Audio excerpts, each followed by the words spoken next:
இன்றைக்கி நான் செய்ய போகிறது வந்து சிக்கன் பிரியாணி. இது சுவையாகவும் சூப்பராகவும் இருக்கிற மாதிரி நான் செய்ய போகிறேன். இதுக்கு 1 கிலோ சிக்கன் எடுத்து இந்த மாதிரி பெரிய பீஸாக அரிஞ்சு நல்லா க்ளீன் பண்ணி வாஷ் பண்ணிவிட்டு அதில் மஞ்சள்தூள், உப்பு, இஞ்சி பூண்டு விழுது போட்டு இந்த மாதிரி மேரினேட் பண்ணி வச்சுக்கோங்க. 4 வெங்காயத்தை இந்த மாதிரி நீட்டு வாக்கில் அரிஞ்சு வச்சுக்கோங்க. 3 தக்காளி அதையும் இந்த மாதிரி அரிஞ்சு வச்சுக்கோங்க. 8 பச்சை மிளகாய் அதையும் இந்த மாதிரி நீட்டு வாக்கில் அரிஞ்சு வச்சுக்கோங்க.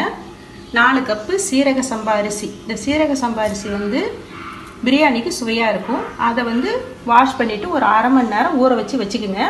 இப்போ குக்கரில் அந்த பிரியாணி எப்படி செய்யுது நான் காமிக்கிறேன். ஒரு குக்கரில் நெய் போட்டு கொஞ்சோண்டு மசாலா தூள் போட்டிருக்கிறேன். பட்டை, கிராம்பு, ஏலக்காய் அந்த தூள். அதுக்கப்புறம் அது பொரிஞ்சிடுச்சு. இப்போ வெங்காயத்தை போடுவோம். இது கூடயே இந்த பச்சை மிளகாயும் போட்டு நல்லா வதக்கிக்குவோம். பச்சை மிளகாவும் வெங்காயமும் நல்லா வதங்கிட்டு இப்போ 2 ஸ்பூன் அளவுக்கு இஞ்சி பூண்டு விழுது நம்ம இதில் போட்டு இது பச்சை வாசனை போகிற அளவுக்கு நம்ம வதக்கிக்குவோம். இப்போ நம்ம தக்காளியை போட்டுக்குவோம்.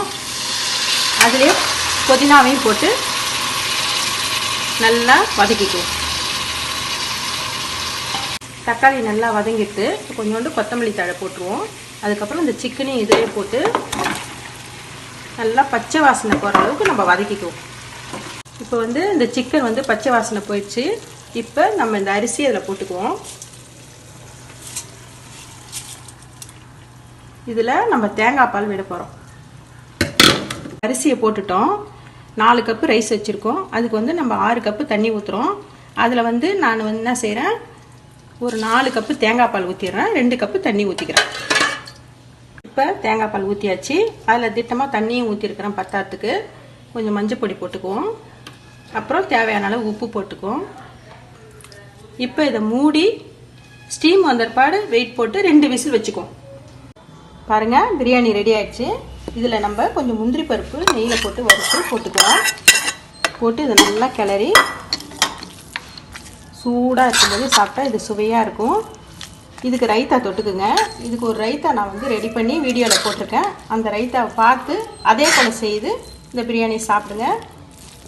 சூப்பராக இருக்கும். இந்த தேங்காய் பால்லாம் போட்டதுனால அது ஒரு சுவையாகவும் இருக்கும். மீண்டும் சுவையான, சுலபமான, ஆரோக்கியமான சமையலோடு உங்களை நான் சந்திக்கிறேன். நன்றி, வணக்கம்.